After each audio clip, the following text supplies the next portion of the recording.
Now to Republican Senator Tim Scott. Nice to see you, sir. Thank you, Greta. How do you intend to vote on the culture? No, I'll definitely be voting no.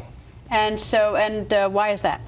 I think if you look at the continuing resolution process in and of itself, if you take defunding Obamacare, which I'm happy to defund Obamacare, the fact of the matter is that there's a deeper problem in this federal government.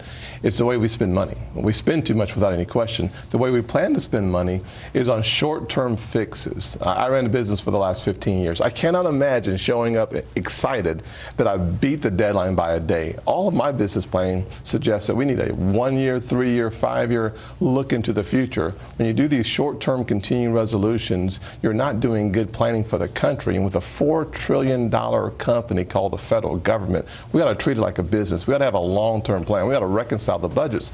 And we spent very little time having a conversation about reconciling the budget between the House and the Senate because they're so far apart. But it doesn't make continuing resolutions good for the country. It's bad for business.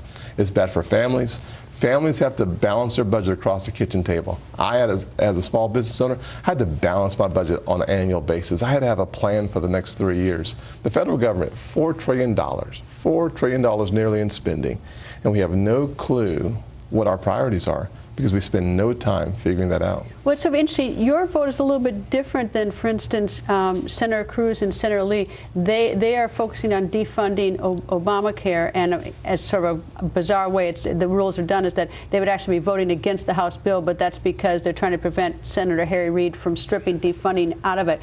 Your objection to the continuing resolutions, I understand, is that you just think it's a lousy way to run a business or to run a nation, sort of limping along, doing Absolutely. these 60 days or 90 days. So yours is a little bit different, your objection. It really is. I mean, I think I agree with Mike Lee and Ted Cruz on defunding Obamacare. It's an absolute necessity, but that's only one part of the problem. The core of the problem that is bigger than simply defunding Obamacare is how we manage taxpayers' dollars. It costs more to do annual and then shorter term appropriations. It increases the cost of our responsibility to run a very effective and limited government. Every time we do an annual appropriation, every time we do a 6-month, or as we're looking at now, a 6-week continuing resolution. I'm with you. I mean, I think it's appalling that now you've even got like Senator Reid complaining about Senator Lee and Senator Cruz delaying things and trying to push into a government shutdown. When who didn't know September 30th was going to roll around, and who had the responsibility to see that we had some sort of deal in this country to manage our resources or our money? And now you've got Senator Harry Reid suddenly is the guy for fast action. Where was he last August 1 when they took a 5-week vacation? We should have been here, number one. Number two, the fact of the matter is, what I've learned is that September 30th seems to happen every calendar year right before October 1st. I've noticed that as well. I've noticed that. I'm not quite sure why this is such a startling fact. It's as if we've saved the day by beating the deadline of October 1st. Can you imagine any business, Fox News, my small little business, running my books based on the day before all the bills start getting due for the next cycle?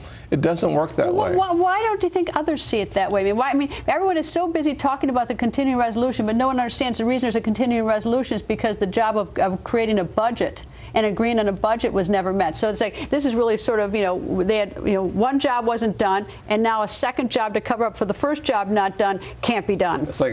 It's like hiring a secretary for your secretary who's not doing the job. He's not doing his job, so we hire a secretary for him.